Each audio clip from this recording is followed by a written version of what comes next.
it's Jason again here with MarineMax in Lewisville, Texas. Today I'm on board a brand new 2026 Harris 210 Cruiser.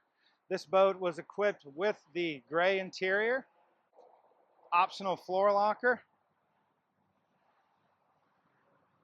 While sitting at the helm here enjoying driving the boat, you have nice digital gauges, a Wetsounds stereo system.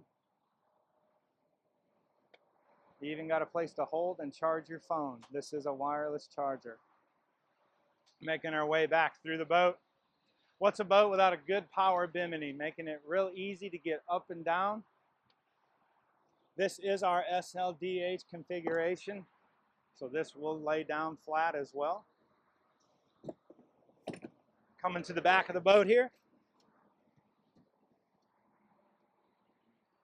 Harris uses a very nice stainless steel in the back of the boat.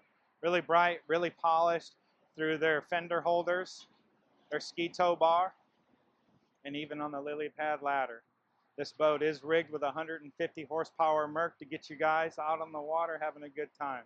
For more information on this boat or any of our other boats, give me a call. My name is Jason here in MarineMax in Lewisville. Thank you.